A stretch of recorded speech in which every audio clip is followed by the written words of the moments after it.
believe in the ripple effect.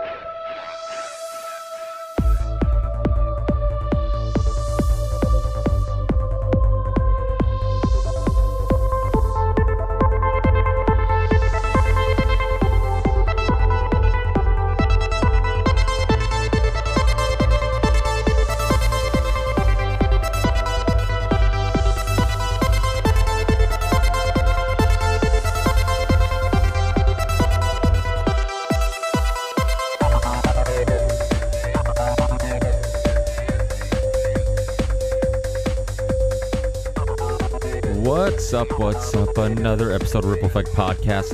I'm your host, Ricardo Renz, also known as Ricky France, and a great episode for you today.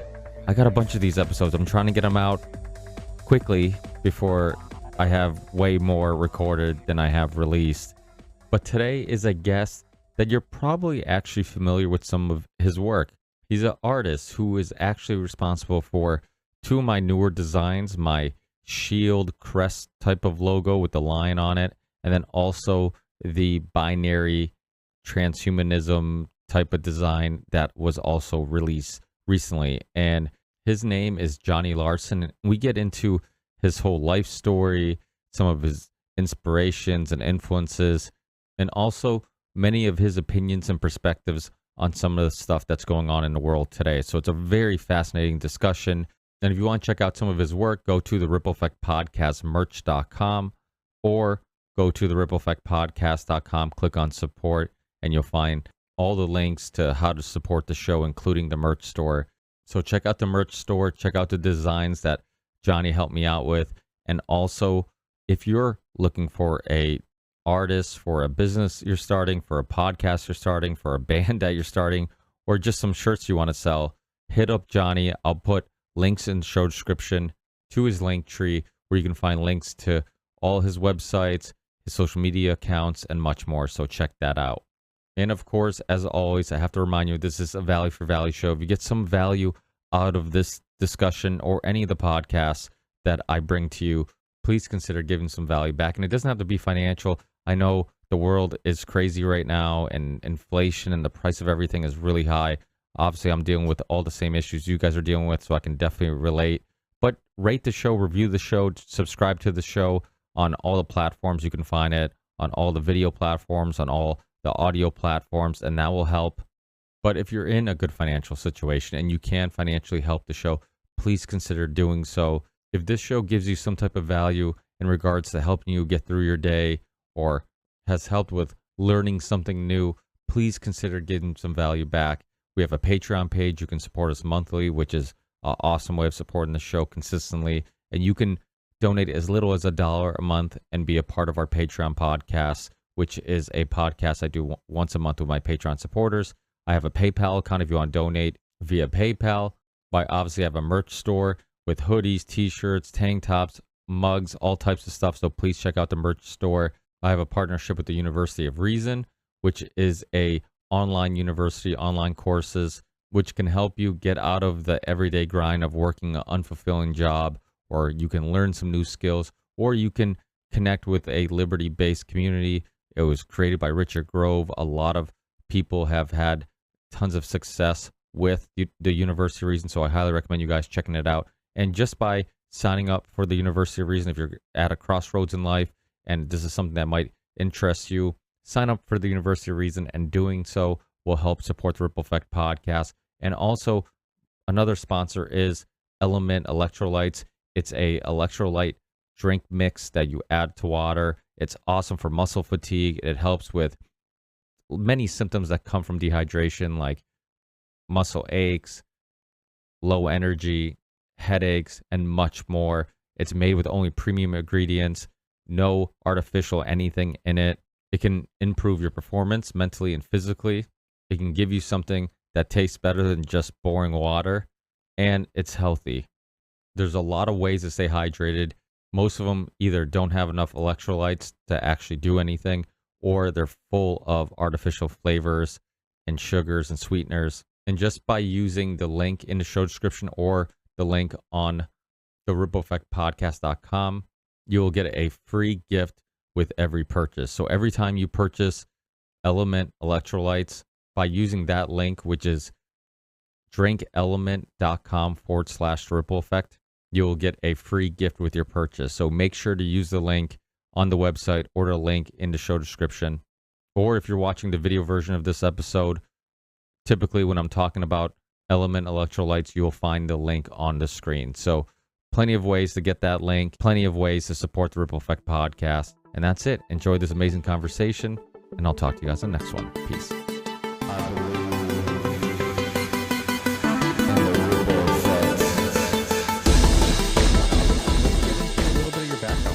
Where you grew up, where you're from, how you got into art and music. It sounds like you're into just anything that's creative. Absolutely. I'm from Colorado. I haven't moved very far. I've actually only moved like 60 miles south from where I grew up. But I've literally been drawing my entire life, as far as I know. My folks told me I started drawing when I was like 2 years old, and I don't really know a day where I haven't drawn. So I've always been drawing. I was always influenced by like that crazy, like the stop motion, like monster flicks back in the day, like Sinbad and all that shit. And just anything weird. I've always been drawing like weird creatures and stuff like that. Like my pops used to sit there and like doodle with me, which he's actually a pretty shitty artist, but at the time I didn't know that. Like you're just drawing with your dad and you're like, this guy is my hero, and I'm doing all, and then I think I was like 6 or 7 when I was like, oh, I've surpassed this man in in his ability. But I just always have felt the need to create. I don't know if it's just like escapism because the world doesn't make sense, or the world is so goofy that I'm just like, you know what, I'll just create my own world, which is kind of the same thing with the music as well. So I don't know, it's something that I always try to encourage people to do too, because I think a lot of people think they have to have like this God-given talent to create, where I'm like, no, you should just create anyway. You can just grab paints and paint, and you just connect on like some higher level of self. I think that is important. It's therapy, because I couldn't imagine sitting around all day, like especially in like the normal sphere of people, like watching CNN and Fox and just like worrying all the time. I don't think that does a really good job on the soul, So it's definitely important to create. As I see the instruments behind you. Yeah, I'm constantly stressing the same thing. Doing anything creative can be useful, and it doesn't matter if it's poetry, it doesn't matter if it's music, if it's painting, drawing, whatever it may be. And but an interesting point that you pointed out, which I think is actually really important too, is that it doesn't necessarily have to be good either. And I think you could still benefit from the process of doing it, from the process of tapping into your creativity, tapping into and just I always say this, I've had a lot of musicians on the show and writers and people who are creative, and there's something about like reflecting and kind of looking inward to create something outwards, and that kind of it forces you to kind of reflect more than the average person. It forces you to kind of analyze your life more than the average person, or analyze the world around you more than the average person. Would you agree with that? Absolutely. I feel like it's a good exercise in thought. And I don't know what it is. It opens something up to where you are more perceptive, almost, I feel like. Because that's the other thing. I feel like almost everybody I know that's pretty intelligent, or at least kind of aware of what's going on, they're all creative.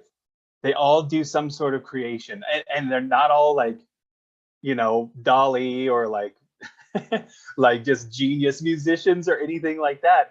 But there's something about creating that just opens up some channel. I think it just connects you to some higher plane of consciousness. And it is wild how so many people I know will just be like, oh, I wish I had, your talent. I wish I had this and that. I'm like, you do. Just get paint and a canvas. You can go buy some cheap stuff and just do it. It doesn't even matter if it's good. I don't even know why we're so hung up on I'm a perfectionist. So I guess I kind of get it. But eventually I learned to let that shit go, because you'll just drive yourself crazy trying to perfect something. But Yeah, yeah. Musicians talk about that a lot. How you'll just spend forever mixing it, then remixing it, then mixing it. I used to do that with my music. Is I would listen to it in my car, and I'm like, okay, it sounds good here. Then I listen on my home radio because you're trying to listen to it in all the ways that other people are going to listen to it. And I'm like, okay, how does this sound here? And then maybe it'll expose a flaw that it wasn't exposed when I listened to it in headphones. So, and then just after a while, it's like now I'm over analyzing it, I'm over mixing it, I'm over, but it's the thing about your friends saying that they can't do it. It that actually brings up another story about Hunter Motts. I remember Hunter Motts telling me, and it might have even been during that conversation that I told you about when we met up in Connecticut.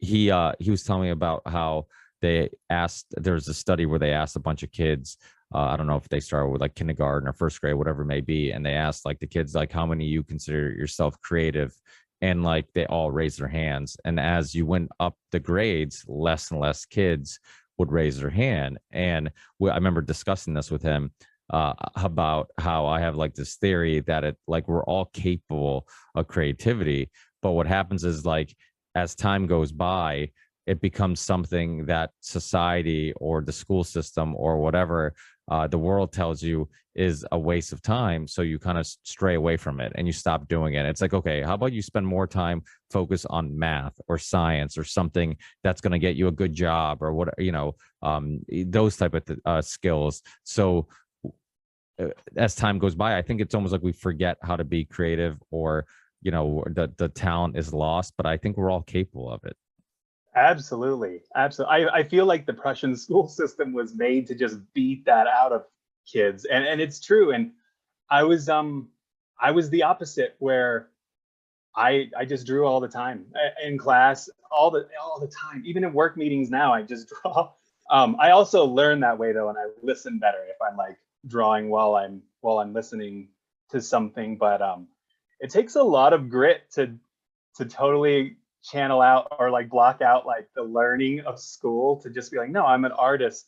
And then to try to survive off of that as well, takes a lot of grit and a lot of canned beans and dumpster diving. But no, that's the truth. They do. They beat. I swear they just beat the creativity out of us.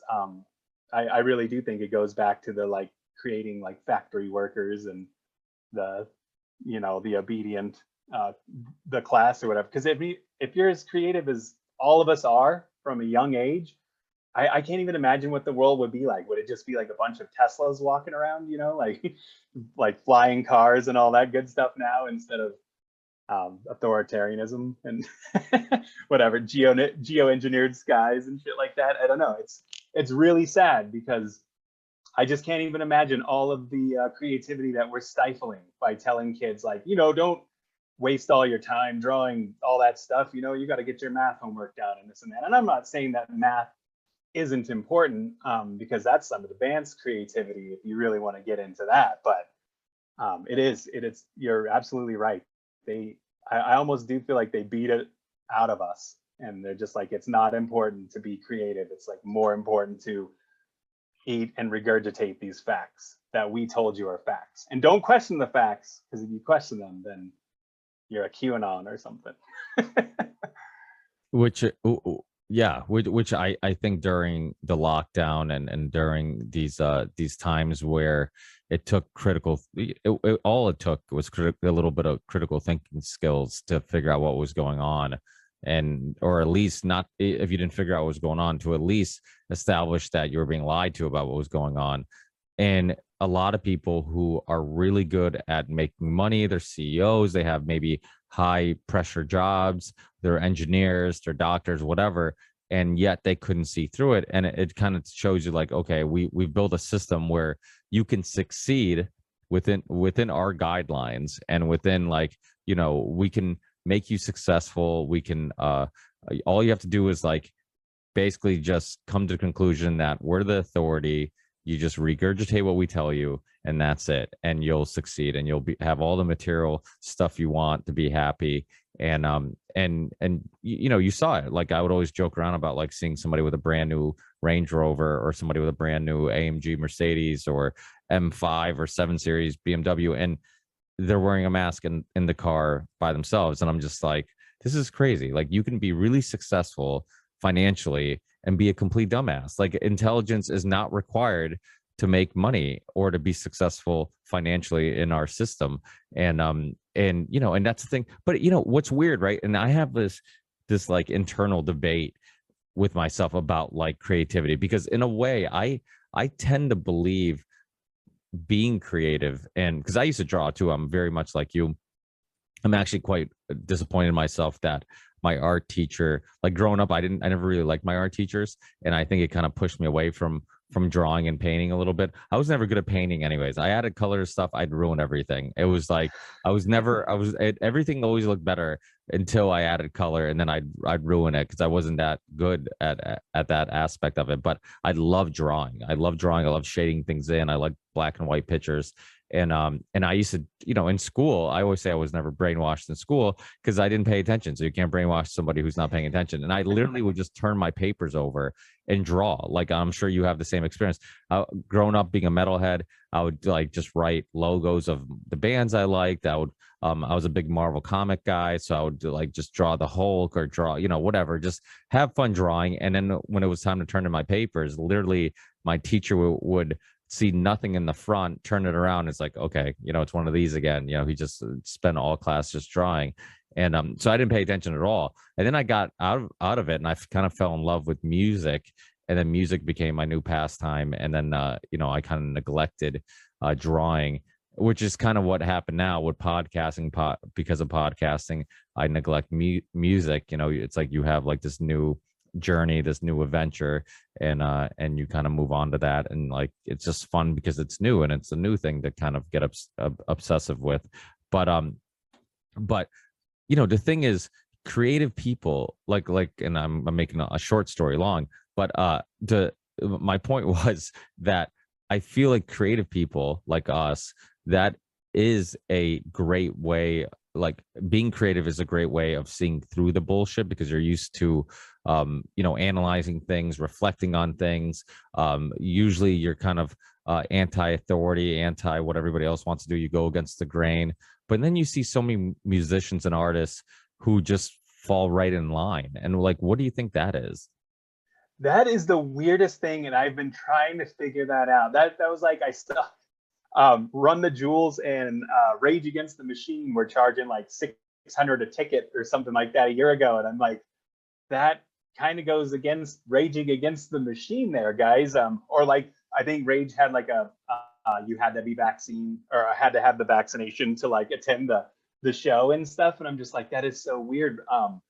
I always just wonder if it's the whole like they just are threatened and they're handled, and because I don't know what happened. Like, the most punk rock of punk rock people are like going along with the status quo, and I'm like, that is the weirdest shit to even see. I don't even understand. So I'm like wondering if there's some sort of, maybe they just got all that caviar and those Ferraris, and they're like, you know what, dude, I like these more than integrity.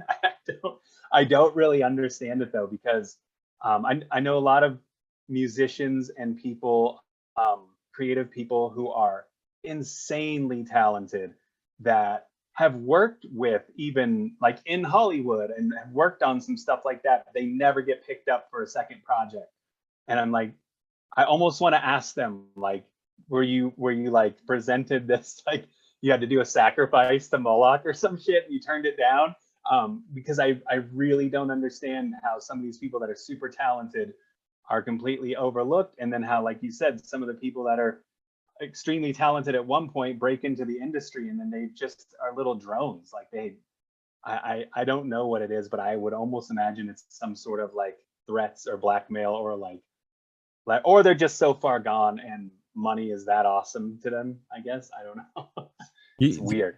It could be, because I've thought a lot about this too. Like, do you think it could be the fact that whatever your passion project is, or whatever your hobby is that you're obsessed with, if it's music, if it's art, whatever it may be, you've been so focused on that, and you spend so much of your life perfecting that you're just oblivious and completely naive to how the world really works in regards to, you know, the power of lobbyists, the power of think tanks, the power of big pharma, military industrial complex, like all these people that are influencing policy. The fact that the media is a for-profit industry, and it's not about giving you fair and balanced news.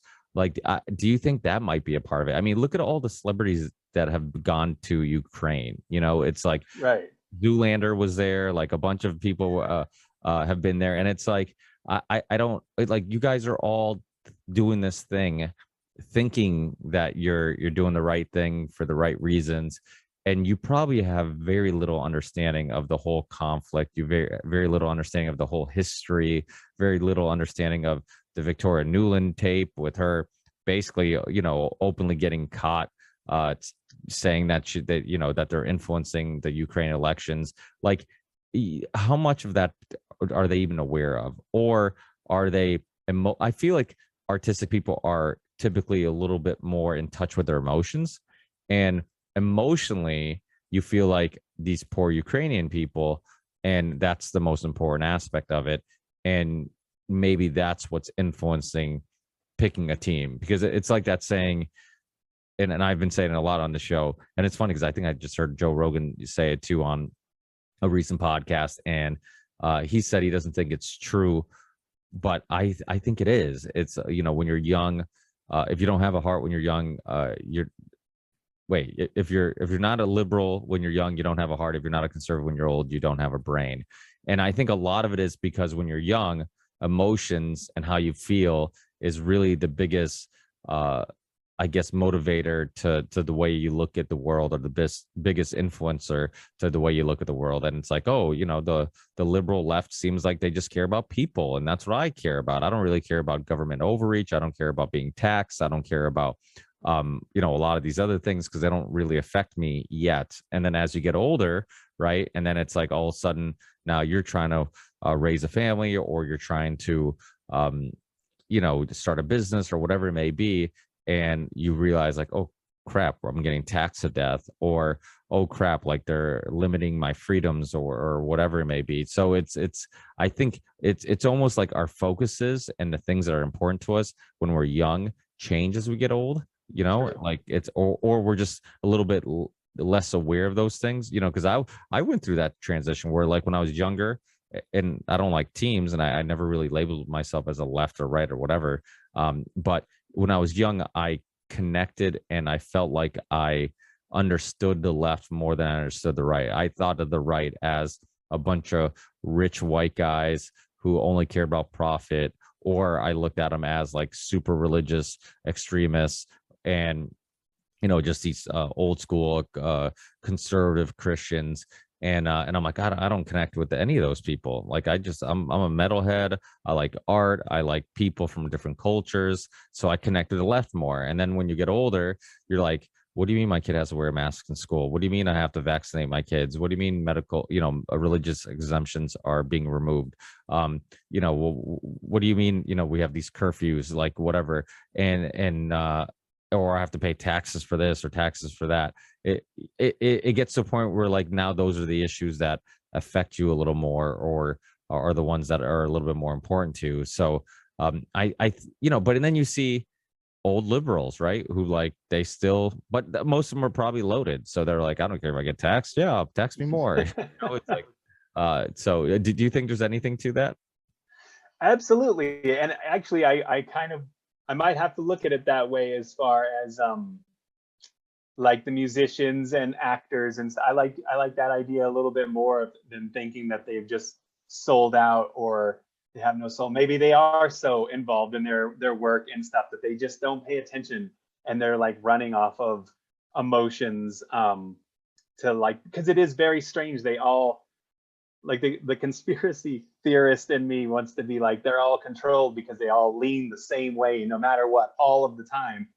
But that is true. When I was like younger, I never thought I'd even have a conservative thought. And I'm not really like a voter or anything like that, or a side chooser, but I was always the same way. I was like, the Republicans, man, like those dusty old white dudes, like I'll never understand anything they do. Like Pink Floyd is like clearly liberal, so I guess I'm liberal because what they talk about is pretty cool. Like, we don't want to a Berlin Wall and all that shit.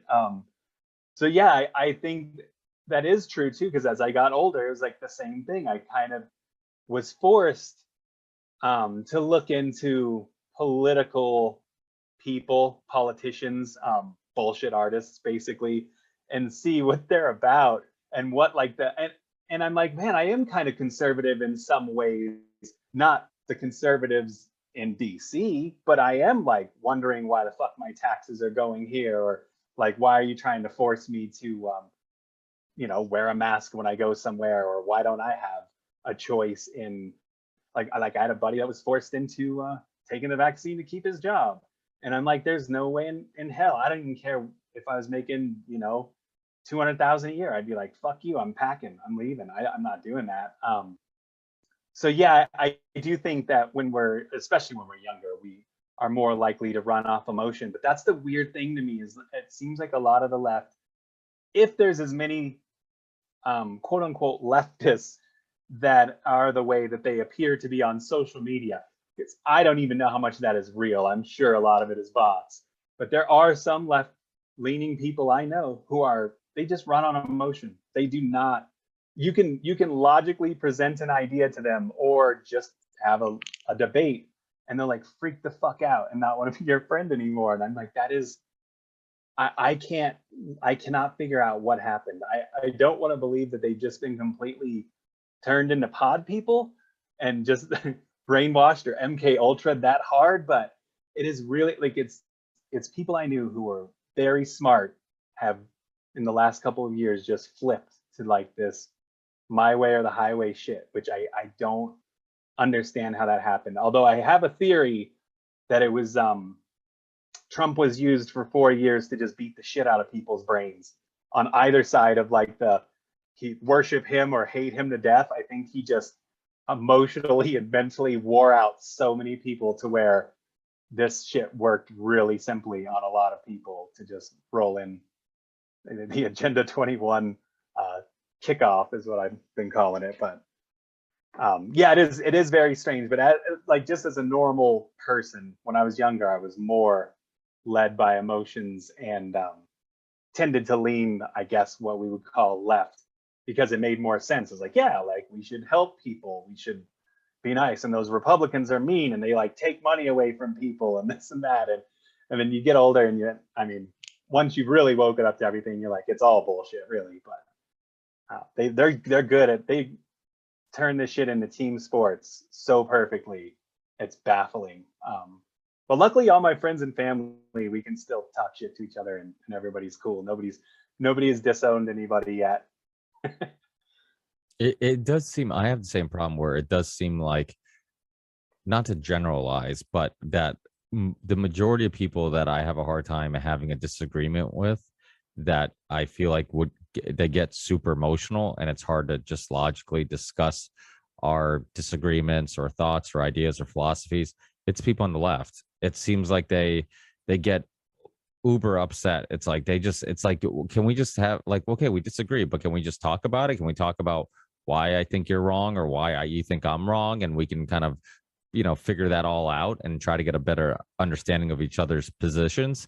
And again, like, I don't like to generalize, but it seems like, and I don't, and I've heard other people say this. I remember the first time I heard somebody say that, I started thinking of every person who's left leaning that I know, and if I've ever had a disagreement with them, how would it go? And if I did have a disagreement, how did it go? And I'm like, wow, it's like consistently. But I'm like, maybe it's just in my world, maybe, and then you talk to other people and are like, nah, I have the same type of issue, where you talk to somebody from the left you disagree with, and they just get super emotional. They get, it's that loud minority that everybody's always talking about.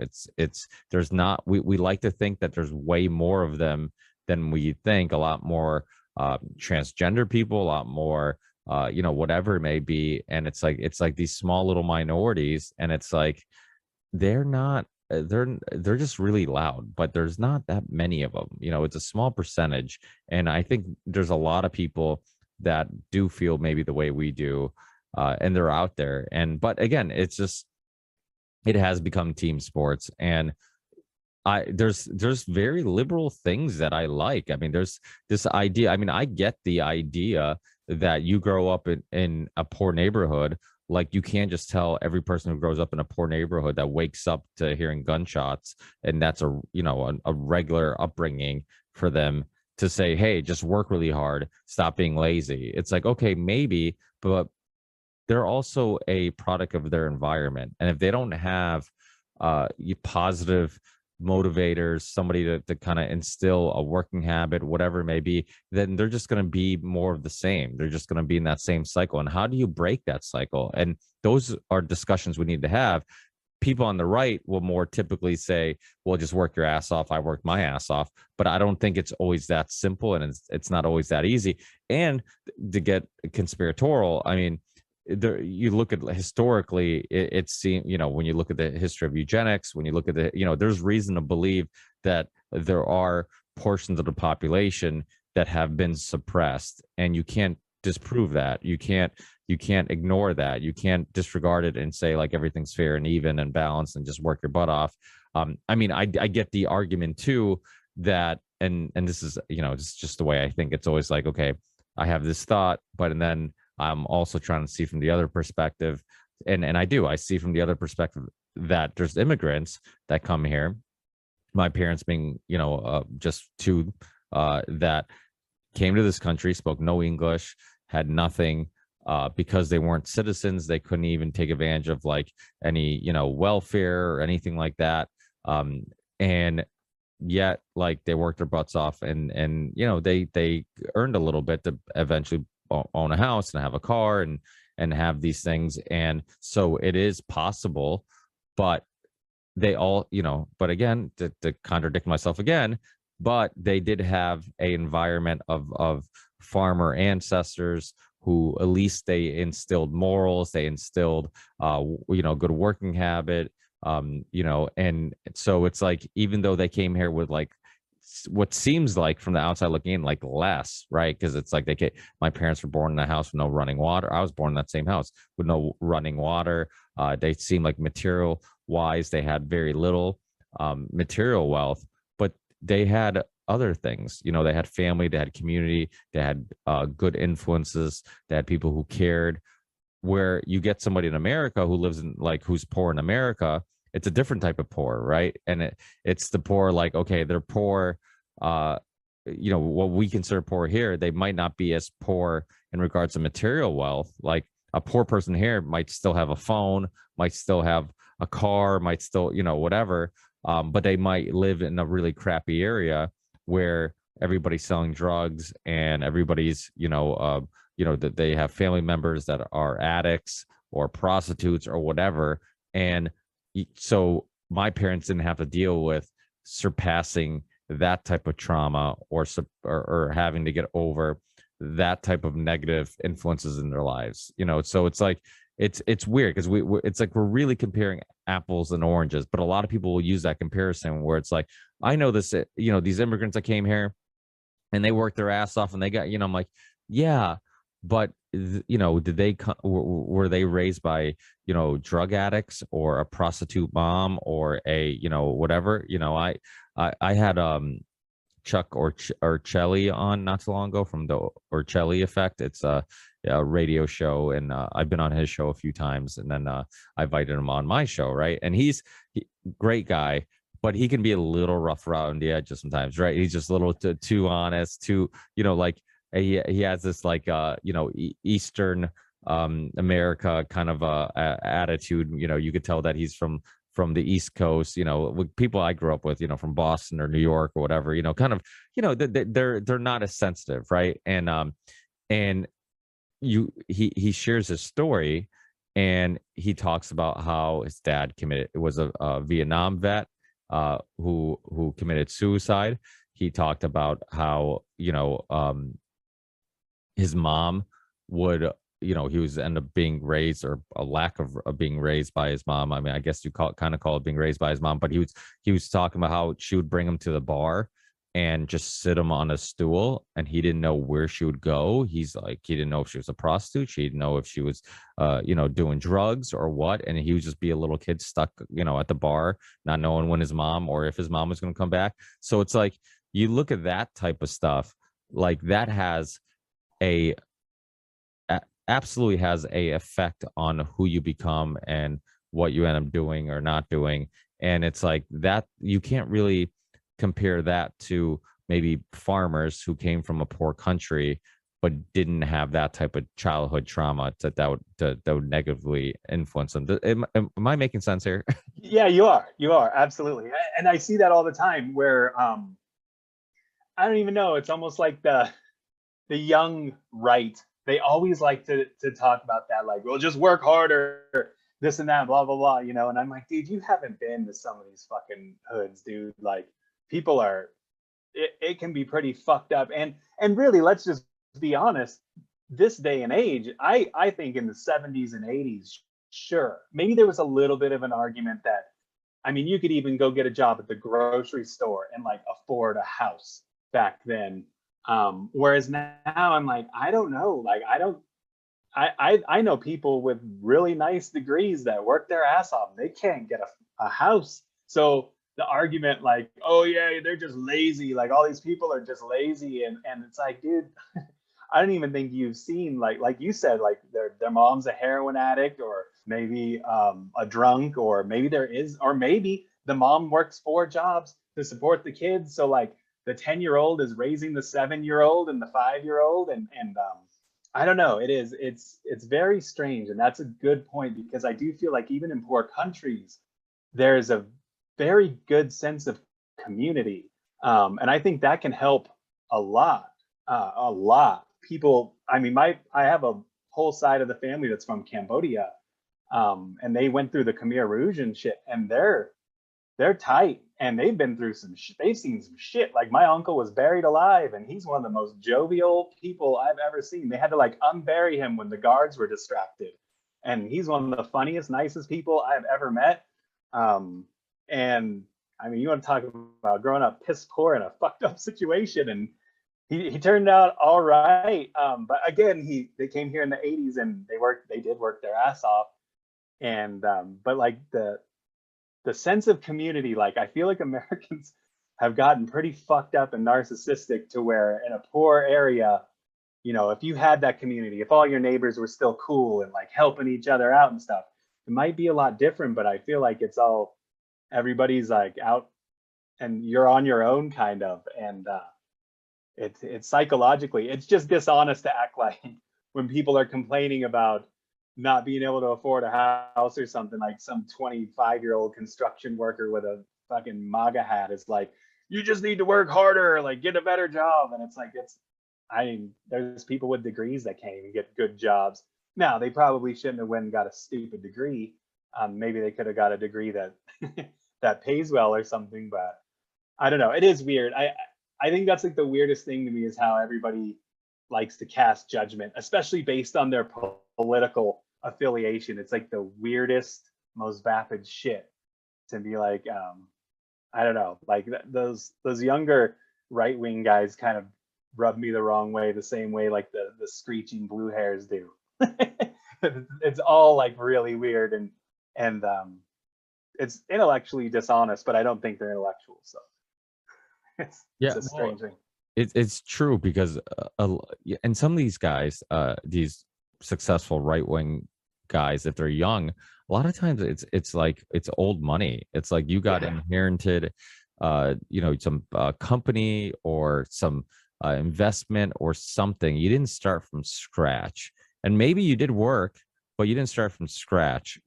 And when you start from scratch, your experience is different, and your outlook is different, and the way you see things is different. And maybe you sympathize with other people who had to go through that same struggle. And it's just, it's different. What you're I know you are also a fan of podcasts. You're a fan of some of the more conspiratorial topics I hit on.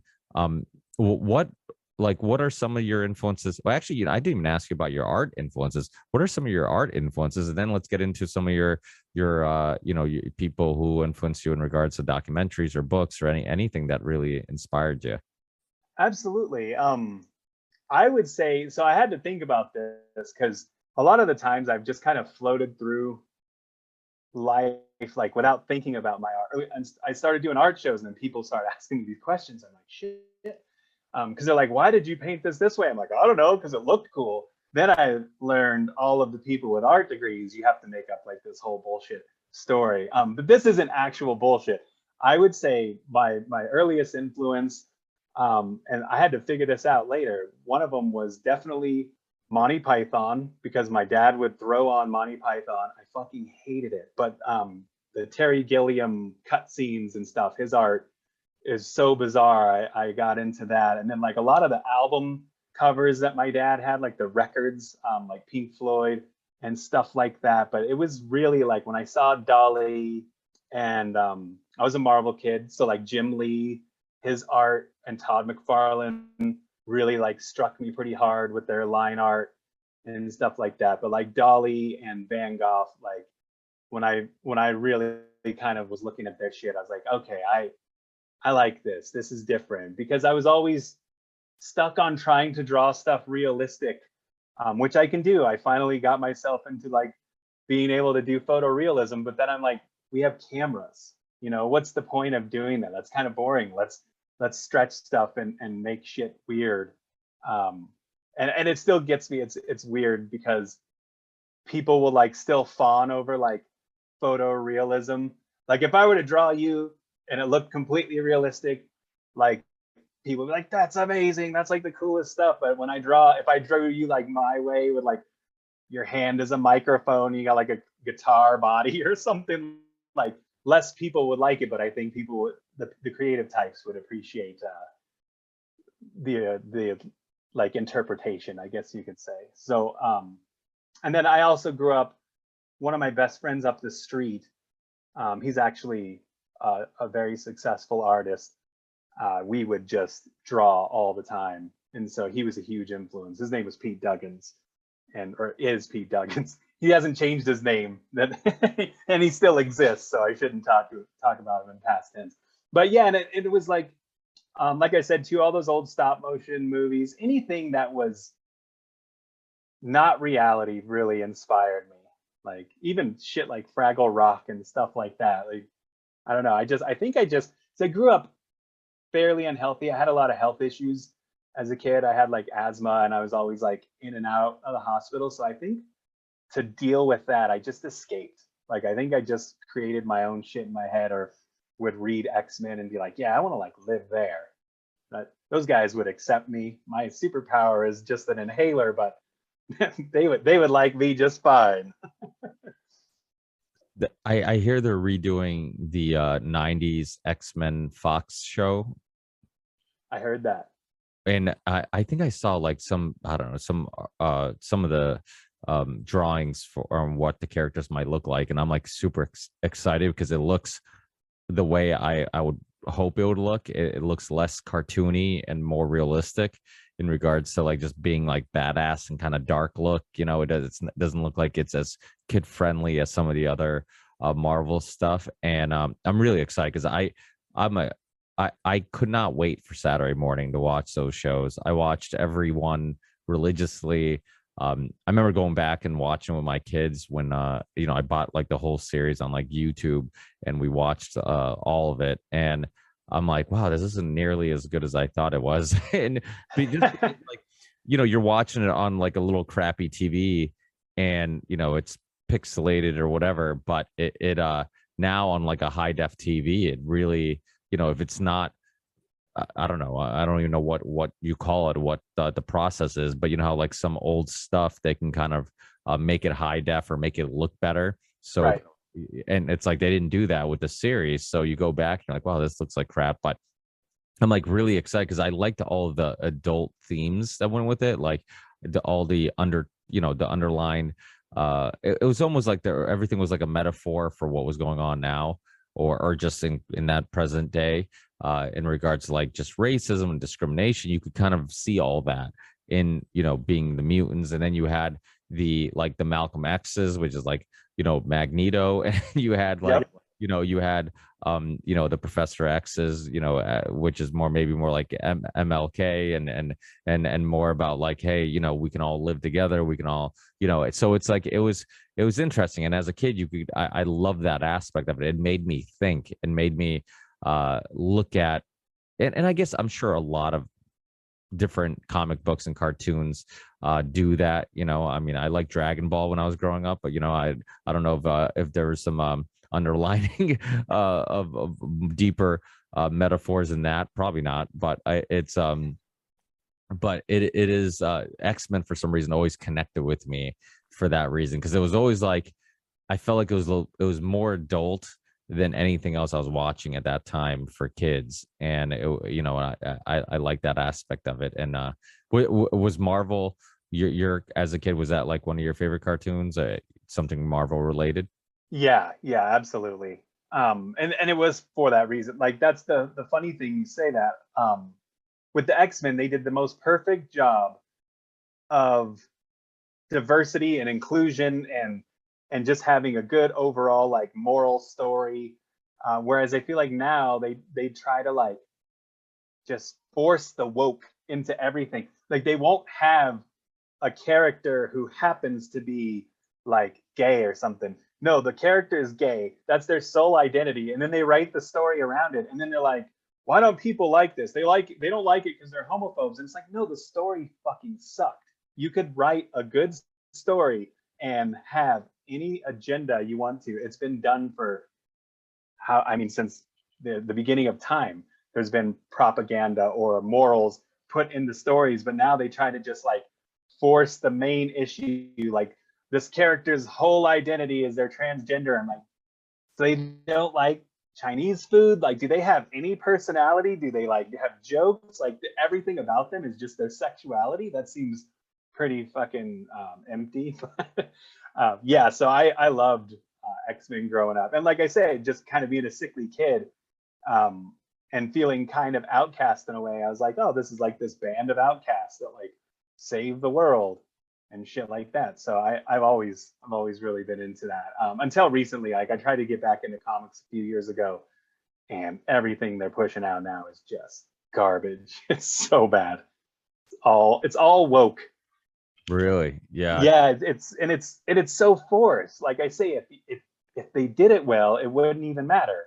But because it's forced, people don't want to buy it. And then when people don't buy it, I think it was like 5 years ago or something, Marvel came out and like accused like half of its fan base of being racist and like bigoted and stuff. And I'm like, oh, that's a really good business tactic. Like that's what I'm gonna start doing when people don't buy paintings. Just start screaming at them that they're racist. See if it works. Well, like you said, if it was at least good, because during the whole metalcore era, a lot of Christian metal bands were popping up. And you know, I'm not a Christian, and you know, I didn't like hearing music that was like super preachy, and I'm like, I don't want to be preached to in a song. But there were some bands that were just so fucking good that you didn't care. And like Right. Devil Wears Prada was one, Under Oath, As I Lay Dying, even though that was kind of a front. But you know, this singer ends up going to I don't know if you know the story, but the singer ended up going to prison for trying to hire a hitman to kill his wife. Very Christian of him, but and he admit that he, like, I don't know, that he wasn't really a Christian, or he or whatever, that it was more about being in the scene. And I'm sure there's a lot of bands that did that are like, oh, the Christian metalcore scene is huge. If we say we're Christians, we'll get more downloads, we'll get more fans, you know. But yeah, so but it you know, the bands that I liked were so good. The Devil Wears Prada, the, like I said, the Under Oaths, the bands are really, really good. It's like, okay, it was so good that it wouldn't even matter if I completely disagree with them on whatever, you know, religious views they might have. And that's the same thing with the movies and all the stuff. If it was all really good, okay, and if it wasn't like them trying to force feed you a narrative, if they were just like, hey, you know, like, it just, we have this opinion, you can cut, you know, with that, almost like you would have to look for it, right? You'd have to be like, okay, yeah, you could tell that the writer kind of leans left or whatever because of this or whatever, but it's like not even like a metaphor or hidden at all. It's like they're force feeding you it, and which is crazy because when you think about it, it's as a big company, you would assume like being politically neutral or neutral on all these issues would be the best route to go, but because the that small loud minority, like we discussed, they're so loud that it's good for business to just not piss them off and keep them Right. happy. And I think that's kind of some of the motivation. Absolutely. And that's the thing too. When you're force feeding something, it's so obvious, people automatically are like, okay, like fuck that movie. Whereas if you made it a good writing and subtly put in an idea, you could actually maybe change a mind or two. Like if that was your actual goal, you might make people go, huh, maybe this thing I thought I believed before was a little bit off because of this form of entertainment. It is very interesting to me that they just try to like shove these ideas down your throat and then get pissed off that you don't just automatically like align with whatever it is. It's still like, even like pronouns, I'm too old and I'm not even in like the workforce where I even need to worry about it.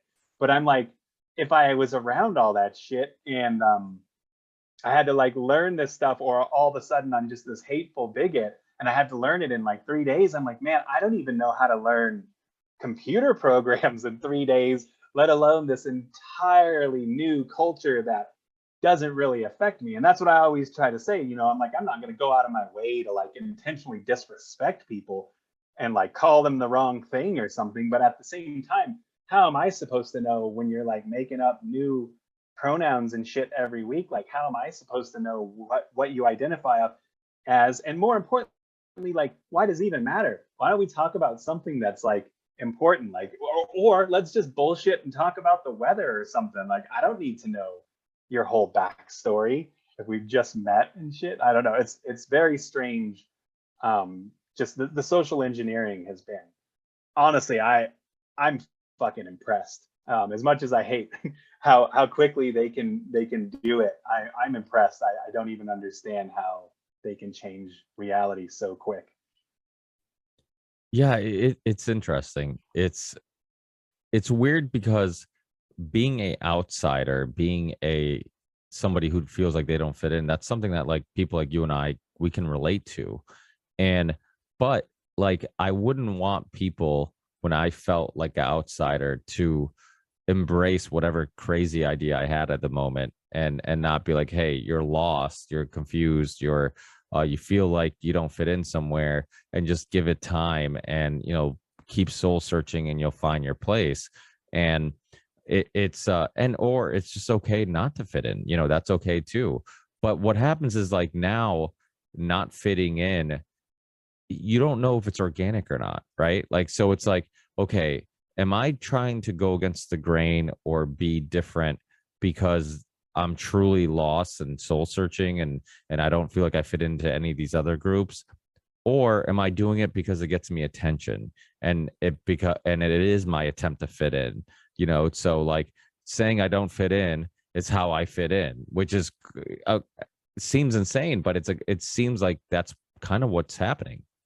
Yeah, no, absolutely. And I feel like it's a lot like American History X. I don't know if you've ever seen that, but like when Edward Norton kind of realizes, holy shit, like the main guy is just preying on these disenfranchised kids, making them believe this shit to like fit into something. I feel like a lot of these kids who feel, especially now, kids are like really isolated with their technology and their fucking and their Zooms and their Xboxes. Now I sound like I'm 80, but they're really already kind of separated, and to feel like a sense of belonging, they're like going along with like weird shit, like, oh, now I identify as this, now I identify as this, and they get this attention, but it's like this false fitting in. It's like so artificial because you're going to really eventually, I would imagine most people eventually find themselves and find who they are and become comfortable in their own skin. But if they were, you know, led down some weird path to fit in by like all these charlatans. I don't know. It's very strange. It's I don't know. I don't think there's anything wrong with not fitting in, but like to try to change who you are to fit into a group that again doesn't give a fuck about you. It's like the same thing about like most of the voting bloc. I'm like, none of these politicians you idolize care about you at all. Like it's very strange to me.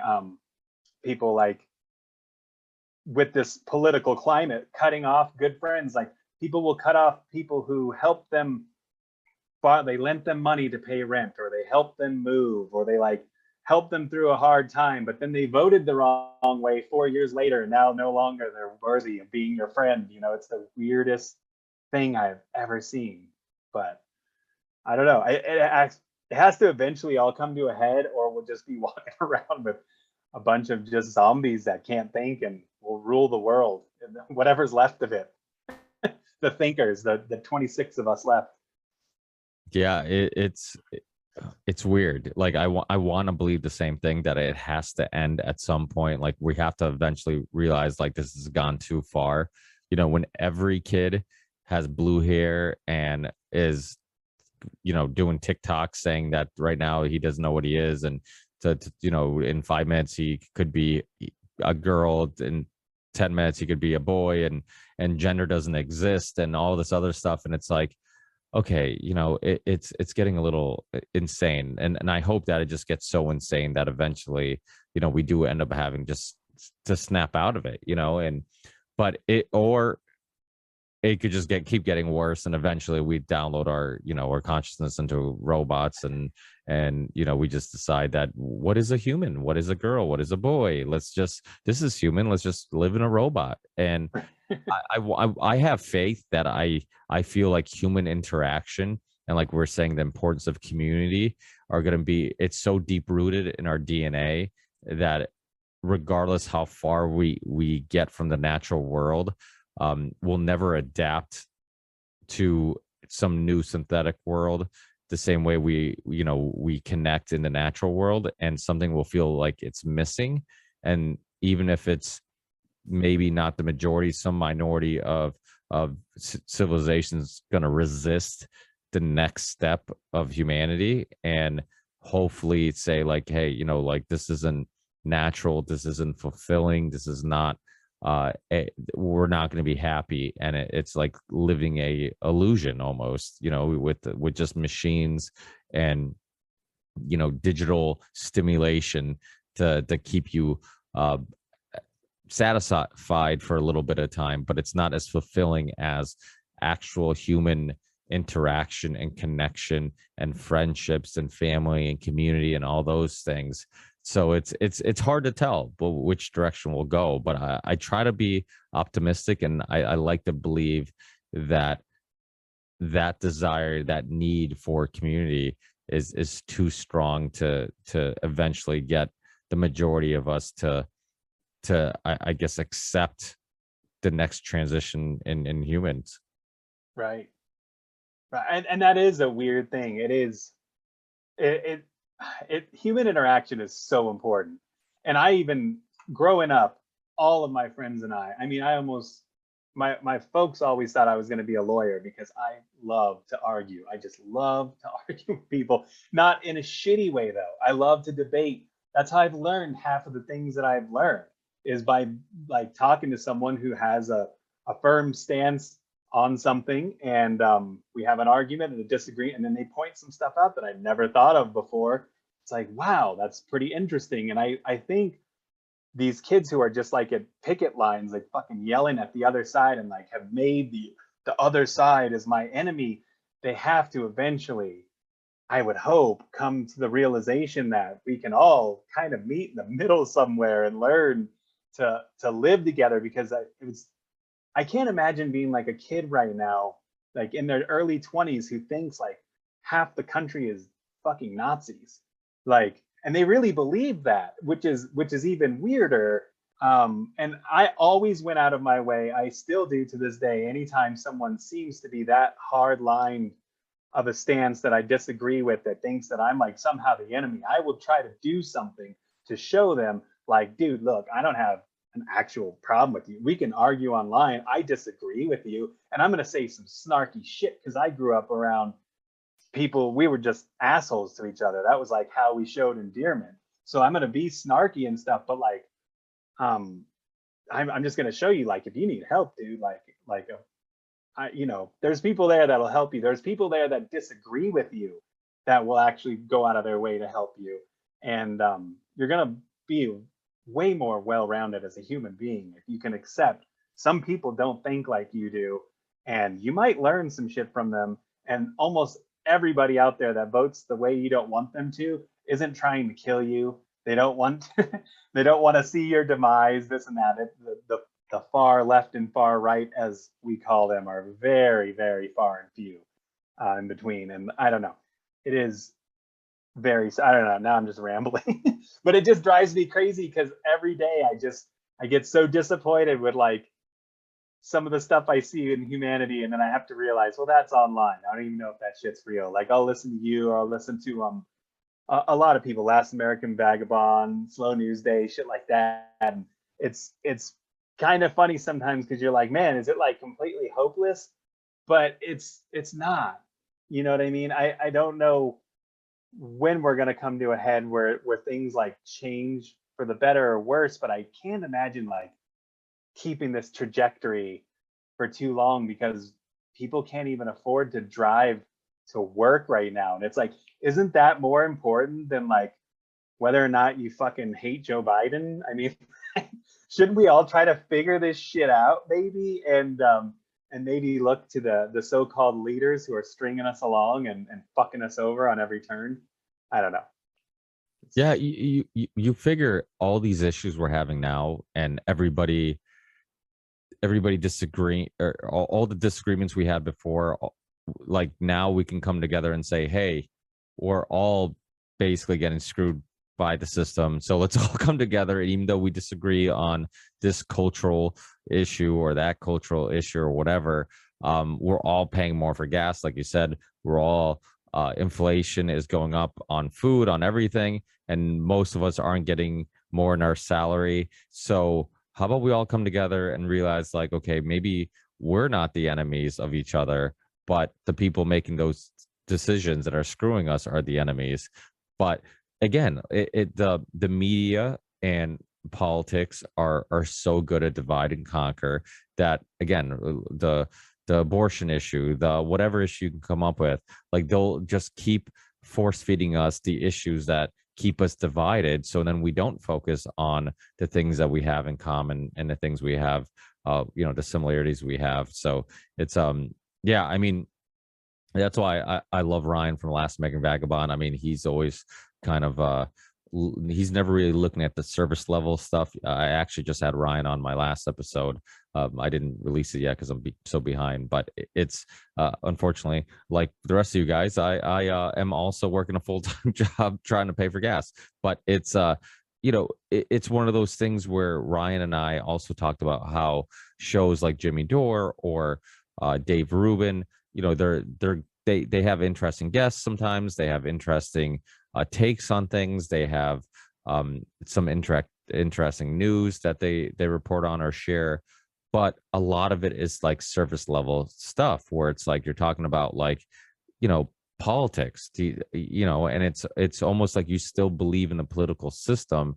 And it's hard for me to connect with your show or enjoy it as much as I enjoy other shows, because you're talking about things like it's not a illusion, like it's not completely corrupt and sabotaged. And you're talking about like, oh, if we, this politician's a shithead, and it's like, no, like the way I look at it is like they're all shitheads. It's like where you talk about, oh, this policy was bad because it's like, no, they're all bad, because typically every bill that gets passed, it gives, fills the pockets of somebody, and so, and it's not us. And so it's like, it's hard for me to see, to not always look at things from like that perspective, and to kind of enjoy the puppet show and talk about the puppets that don't like each other, and ignore the fact that they all have strings and they have handlers that are controlling those puppets. So it's yeah, and that's why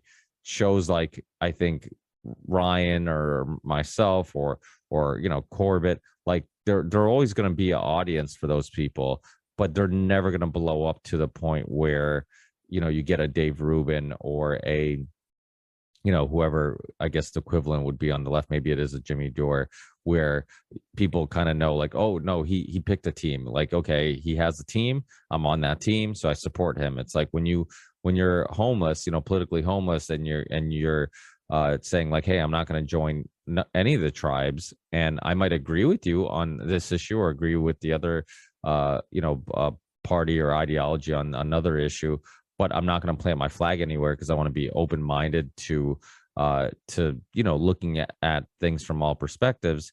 Like, it's much harder to get a huge population of fans to be okay with that, because it's like so many of us are tribalistic, where it's just like, okay, I like you because you have libertarian views, but now I don't like you because on this one issue you sound like a liberal, and it's like, okay, but can we just talk about the ideas? Let's not just look, ignore the labels. Like, to me, I'd rather talk about the ideas than which label comes with that idea. It's like, does the idea make sense? Is it something that we should entertain? That's why, I've said on the show a bunch, like, in theory, like, a lot of the isms seem like good ideas. If you look at like socialism, this idea of like, oh, we all participate in taking care of each other. It's almost like one giant community of people saying we're all going to help each other out, so nobody is poor and trying to figure out how they're going to feed themselves or have shelter and where they're going to sleep. But now you have to factor in the fact that humans are corrupt and there's always going to be shitheads in the world. They're going to take advantage of any system. It doesn't mean that in theory it makes sense or could work if in a perfect world. But it's the same thing. You can make the same argument about capitalism, right? Like, same thing. Like, in theory, yeah, the free market will regulate itself, because if you're selling coffee and your coffee sucks, then they'll come to my coffee shop, and then it forces you to either go out of business or improve your coffee and give the customers a better product. And then that coffee shop becomes Walmart. It's so big that you can put other coffee shops out of business, or you can pollute, and pay off politicians to let it go, or you can add some filler in your coffee that makes it taste good, and is cheaper but causes cancer, and you hide it from the public because it's making you money. Like, so that also comes with capitalism. That type of stuff is motivated, I would argue, is motivated by the same type of capitalism that would get you all the good, can also come with some bad. And it's funny because you said that you had people would tell you, you're going to be an attorney when you get older. I was the same way growing up. Like, I loved debating now, and I said it the same way you would say. Like, I'm not trying to be a jerk. I'm not trying to prove somebody wrong. It's because I learned from debating. I learned the flaws in my arguments. I learned other people's perspectives and maybe a different way of looking at things. So I always gained something from a debate, from a disagreement. So that's why I enjoyed it. It wasn't because I was trying to just, because debating itself is a talent. Like, there's people who are they know the tactics of debating. They understand how to win a debate. Like, that's not the type of debating I enjoyed. I enjoyed Right. like actually challenging ideas, and then also finding out, are there flaws in my ideas, so, and that's why I think people should be much more open to these things. It's like, okay, if you're a capitalist, then maybe have a conversation with a socialist. Be truly open-minded to their perspectives and their ideas and why they think that these ideas are better, and let them challenge you, and vice versa. And if you come to the same conclusion anyways, then obviously you thought it out well enough, but you might be exposed to something new that you haven't really thought about. Right. Right. And then with all that, with any ism, what I always like to point out to people when anyone's having that debate, like, well, all isms, capitalism, socialism, communism, they all rely on a non-corrupt governing body, and you'll never have that. So all of those debates pretty much just die right away, because I'm like, what? Oh, all of a sudden now it's socialism. Like Mitch McConnell's a good guy now. Nancy Pelosi's just fighting for the people because we changed the name and how we're running it. No, they're still gonna fuck everybody over, you know. And but I agree with you completely as far as debating. That's just how you learn. And I think it's so weird that people shut down when they hear an idea they don't like that isn't from their echo chamber. It's almost as if they know that they'll hear something that will change their mind. So they're just like, let me just plug my ears and like, la, la, la, la, la, because I don't want to hear something that contradicts the bullshit that I'm regurgitating from Rachel Maddow or wherever the fuck they heard it. It's very, very strange to me. And it is very strange to me too that they've gotten so many young people politically activated. I remember when I was a kid, it was so it's I don't know if this is true or not, but I never really heard adults talking politics. Like it was almost rude to talk about like who you voted for and stuff like that. And there was probably for a good fucking reason. And now we just amplify it. People are like, I voted, and if you voted for this other person, I'm gonna light you on fire and shit. It's just so bizarre that it's gotten to such a, because it's all a farce. And then, you know, if you're like you or I and you point out like, oh yeah, all that's bullshit, they're like, well, that's lazy. That's lazy to say that. And it's like, no, I could look at AOC and Boebert all day long and I'm not going to vote for either of them. Then neither of them has said anything that's changed my life, and neither of them have done anything that's helped my life. So we'll just leave it at that. And then they fucking scream in red or blue, and then it's over. I don't know. It's very, very bizarre times we live in. Well, it's funny because in a way I agree with you and disagree with you, and it's because I don't really know if I'm correct on this, but I would always say that they tell you not to talk about politics because it's almost seems like because when we were growing up, that was the thing. You're right. They would tell you like, don't talk about religion or politics. And I was always curious. I'm like, okay, is this because they just don't want us to talk about the important things? They want us to just be like, because we can argue about sports all day and nobody gives a shit. Nobody says like, why'd you bring up the football game? What a jerk. You ruined Thanksgiving dinner. You know, it's like, no, you know, that doesn't happen. People, but if you get in the same or similar heated argument about politics, then all of a sudden you're criticized for bringing it up. It's like, okay, so we can argue about things that aren't important and get really heated, because people do get really heated when you start talking about sports, and yet like when the important topics we can't discuss. And I would always like look at it as like, okay, let's not talk about discussing it or not discussing it. I think discussing it's the right option. I think what we should be doing is working on our ability to have a civil discussion. And I think it's like, you know, that's the problem. The problem is that like people don't know how to have those discussions without getting all heated and upset and whatnot. And like you said, like it ends up being an issue. Like people just get worked up, people get mad. Nobody is willing to listen to the other person's perspective or arguments.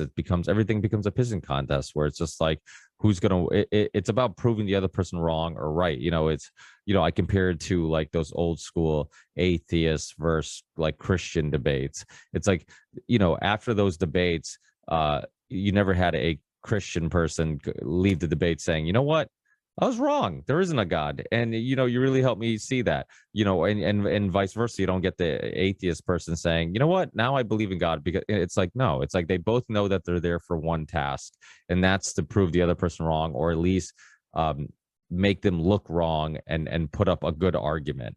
It's never for the purpose of like trying to understand each other. So, those are the type of debates that are, to me, are useless. You know, you don't get anything out of it. It's like you're just trying. But even in, you know, and I say that, but I'm even, I'm guilty of watching them anyways, because somebody might still make a good point, even though their intentions aren't to actually try to learn something. They're just there to make good points and make the other person look bad. You could still gain something from it, I guess. But what are your influences in regards to so alternative media and stuff like that? Who was like your first influences in regards to conspiracies? If was it a radio show, podcast, documentary, website, journalist? Who was it that really kind of you think sparked your interest in this stuff? It was Bill Cooper. It was Behold a Pale Horse. One of my friends' cousins was in the rap group Goody Mob, and they made that song Cell Therapy. And then they basically told them, I guess Busta Rhymes brought Behold a Pale Horse to the studio. They read it. That's what inspired that song. Somehow the cousin of one of the members of Goody Mob was telling us about the book. And so someone ended up getting it. I think it was like 95 or 96 or something like that. And just reading that, it was kind of like, huh. And I mean, I always was kind of like, fuck authority. I never really listened to anybody in a position of authority for whatever reason. It's just deeply instilled in my head, probably because my dad was always into Vonnegut, The Wall. Like I listened to Pink Floyd, The Wall, like all the time as a kid, and all that kind of counterculture shit. But it was the Behold a Pale Horse. Although I will say, when 9/11 happened, I worked at the newspaper, and my buddies were like pushing the shit almost right away, because one of them I think was listening to William Cooper's radio program at the time. I didn't have access to it, but he supposedly predicted it or whatnot. And it took me about 4 or 5 months to finally like see. I mean, I guess I kind of noticed when it first went down. I was like, it seems like a building would kind of like fall that way if it was unstable and like smashed into by a plane. But it took a while for me to even question that. But then after that, it was just all downhill. And that's when he was getting like all these Bill Cooper VHS tapes. This is like early 2002, and we were watching those. And then he had like a bunch of the earlier like Alex Jones shit from like Austin television or whatever, which is always like embarrassing to say that like at some point I listened to Alex Jones and like believed him and shit. But I think that happened with a lot of people. But yeah, so I've always kind of been like anti-authority. I remember even getting in trouble in church. Like they'd be bringing up like something in youth group about this and that, and I'd be like, well, how do we know? Like how do we know that happened? How do we know that like Jews aren't the chosen people, or like Muslims aren't? Like what, everybody else that doesn't believe this goes to hell? And they'd be like, go sit in the hallway, dude. You're like ruining church right now. So I've always kind of had that in me. But then I think I've always kind of been that way. But I think that the real eye opener for me was, and I know it's cliche, but it was 9/11, because I was just like, holy shit, if they're willing to fucking do that, like these cats will do it. Nothing's off the table. And then here we are now, and Agenda 21, Agenda 2030, which was kind of funny too, because I remember even thinking like 2018, I was like, man, maybe I was wrong. They would have already had to start implementing some of this shit for it to work. Like if it's supposed to start kicking off in 2 years, there's no way they can do it. And they're like, hold our beer, dude. We'll do this shit last minute with a bat at a wet market, and everyone will just go along with it. So yeah, it was that, and it was like shit like X-Files and stuff like that too. Coast to Coast AM. I was always into like aliens and stuff. Even when I was a little kid, I was super into like ancient astronauts and like trying to figure out like Easter Island and shit like that. Like even like I remember in second grade checking out books about like ancient astronauts and stuff. And the lady that ran the school library was the lady across the street, so she always had to point out how weird I was to my mom all the time, which was fun. It was a good confidence builder. That's yeah. Oh, yeah. There's something about the mystery that I think is fascinating, and I'm the same way. Like anything that is a mystery, it's like the city of Atlantis, ancient aliens, whatever it may be, alternative perspectives on history, maybe a historical story or event that was suppressed or lied about. It's like, wait, what? So I'm the same way. I guess that's probably some of the reason why we like underground music too. It's like I always liked the bands that nobody else knew who they were, because it's like, oh, you don't know who these guys are, or these guys are doing something different. I remember this band Bile from New York. They're in a D. Snyder movie, Strangelands. I don't know if you remember that horror movie, but it was a really interesting horror movie with actually a lot of really good bands that I liked on soundtrack. I put it like Strangelands and the Mortal Kombat soundtrack was like right there. I'm like, those were like two of my favorite soundtracks. They had so many bands I liked, like Fear Factory and Stabbing Westward and Napalm Death and so many KMFDM, so many cool bands that I loved. But yeah, I think the mystery thing is fascinating. I do have to go soon, but one thing I forgot to ask you, which I should ask because you're an artist, and I think your work tells me maybe you do psychedelics or mess around with with them because it's psychedelic. Your work is it's like something I'm like you almost have to be on mushrooms to come up with this. It's funny. I I tripped acid one time in my life. I took 9 hits. I Because the first 3 hits weren't kicking in. That's what I was telling my buddy, and he's like, "Well, take these too." So that was the first and last time I tripped. It was fine. I don't actually. I smoke a lot of pot, but the last 3 months or so, I started microdosing mushrooms, which I haven't done shrooms in like probably 20 years or something. But my buddy was just telling me how it would like help him focus and get a lot of work done and stuff. So I've been microdosing. So yeah, I'm just that fucked up. My art just comes from my brain and my I honestly, a lot of my art comes from I always see, when you, I don't know if everybody does this, but when you're like looking at clouds or the wall or like wood knots and you'll like see patterns that resemble something, I get a lot of ideas that way.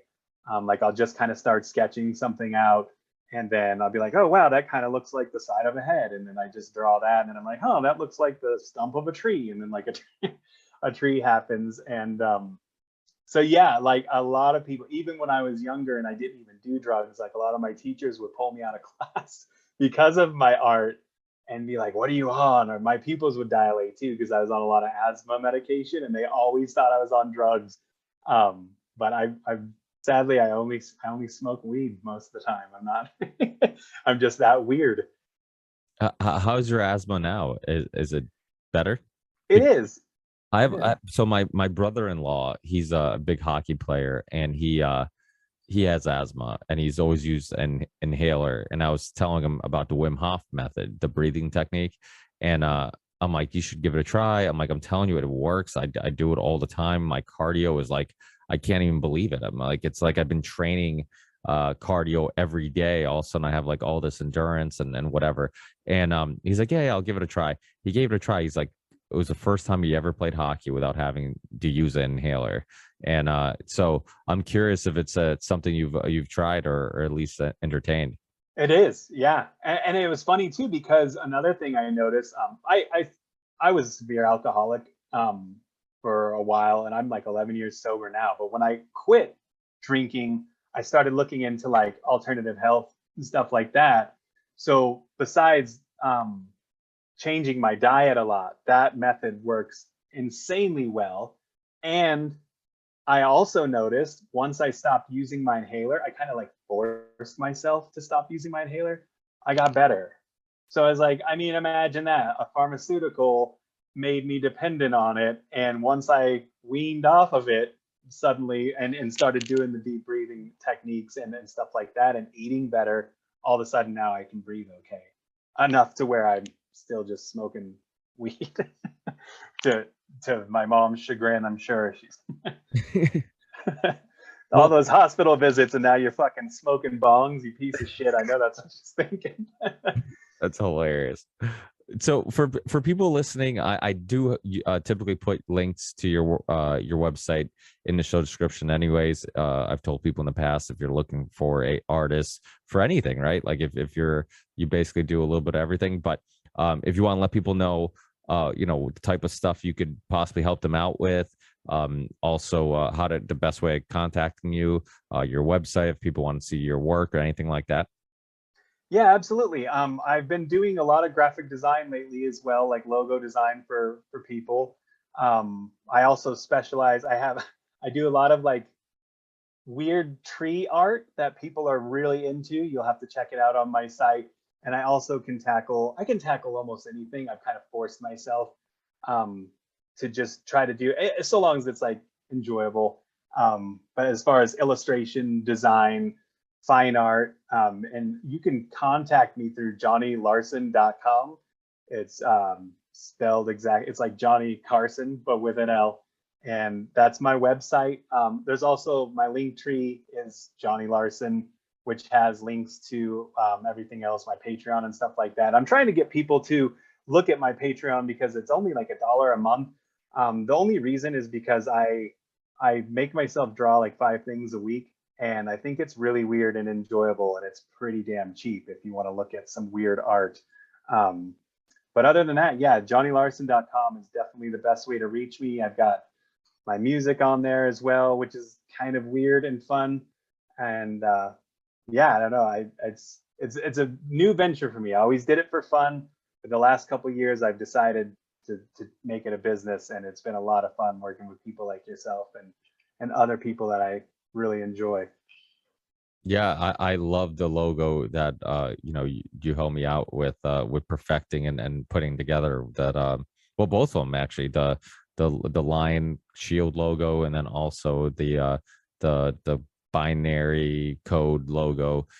So yeah, whoever's listening, if you have a band logo you need, if you have any type of logo, if you have anything, a business, whatever, contact Johnny. He does amazing work. One thing I absolutely love about you is how easygoing you are. Like, I know how, because as somebody who's creative and I've played music, I used to draw a lot. Like, most people don't take any type of I shouldn't say criticism, because it's not really criticism, but like, if you want to change something, sometimes people take it personally. It's like, right. And you don't ever take it. And in the past, like, I know artists are just like, it seems like they almost like they don't enjoy you telling them that you didn't like something or you do like something, but you're always so awesome. You're like, yeah, no problem, no, and you're quick. And so it's, and I didn't realize how hard it was to find a good reliable artist. I'm like, oh yeah, let me get an artist to put together some merch. And I'm like asking around, and I'm just like, what do you like? You contact somebody and they either were horrendous or unreliable or too expensive, and you're just like, wow, it's really hard to find just a decent artist. And then luckily I had some recommendations, multiple recommendations about your work, and we connected, which is awesome. And hopefully people listening now get to know the person behind some of the artwork. And I know you have an Instagram page, right? Which I think you also post some stuff on. I do, yeah. It's at Yeti_slaying. So yeah, I got a lot of work on there as well. And yeah, it was a lot of fun. I could tell, I don't know how I could tell, but like working with you, like, there are obnoxious clients, don't get me wrong. There are some people that are really obnoxious, but I could tell with you, like, that you had a creative vision. And to me, if I'm working with someone, I want your vision to come to life. Like, I think it's really weird when artists are like, fuck you, this is what you're getting. Or same thing when like clients just nitpick to shit and like just put down your work, and like, and then eventually you're like, okay, it's been 9 times, dude. Like, I guess we're not working together or whatever. So I had a lot of fun because I feel like it's a shared vision. Like, I feel like it's just as much yours as mine. And I was like honored to be able to put that together for you, and to have someone who will allow me to draw conspiracy style artwork. A lot of times you get a lot of shit for that. So it was awesome to do. Yeah, well, that's a good point too. Like, in regards to somebody nitpicking your work, like, people can take a look at your style, and maybe it's just not what they're looking for, or and that's okay too. And it's like hiring a metal musician to play jazz, and then it's like, maybe it's just not their thing that they're the best at or whatever. So because we all have styles, right? We all have specific styles. And I mean, obviously you're very good at getting out of that style, because I think the things that I was asking you to do for me weren't necessarily like right, exactly like some of the things you've done in the past. But you obviously are capable of doing other styles too. But sometimes it's just like you said, it's just the partnership doesn't work. But it's we have to understand as a customer that you're an artist, you do have a style, your vision is also important, and you're going to bring some of your vision to it, to the project, and you can either embrace it or you can try to resist it. But I think it's smart sometimes to embrace it, like embrace somebody else's style and vision, and collaborate and then come together and make something amazing. So but I'll put links to all that stuff in the show description. Thanks again, Johnny. We'll have to do this again in the very near future. I feel like we probably barely scratched the surface of things we could chat about. So we'll talk again in the near future. And thanks again for your time. I really appreciate it. Yeah, absolutely. Thank you so much for having me. And I also have to say, just to praise your music, when I watched your show a lot when I was working. I mean, I watch it anyway, but I was listening to it a lot when I was working on the logo. And your theme music is still like in my head a lot of the time. And so it's very well done. You don't have to be an MK Ultra musician to make super catchy, awesome music. So I don't know if anyone's ever told you your music is awesome, but it is, and I want you to know that. Yeah, I appreciate that. Yeah, the theme song, which was a song that inspired the name of the podcast. Yeah, I mean, it's funny how music works. I mean, that's the same thing with, like, any artistic thing. It's really cool to know that it all started as a idea in your head, and then when you see it come to life, it's like, holy crap, like this was all something that just started with like one little piece of inspiration that inspired this idea, and then it led, you build on it, and now it's a completed piece of work. And the beautiful thing about art, it lasts forever, right? It's just like, we'll be gone one day, but our art will be a part of our legacy, the way people remember us, and our work will last forever, hopefully. So, well, if it's on the web, I think everything lasts forever. I don't think anything's so if it's on the web, then for better or worse, probably some dick pics are also out there, but like but it'll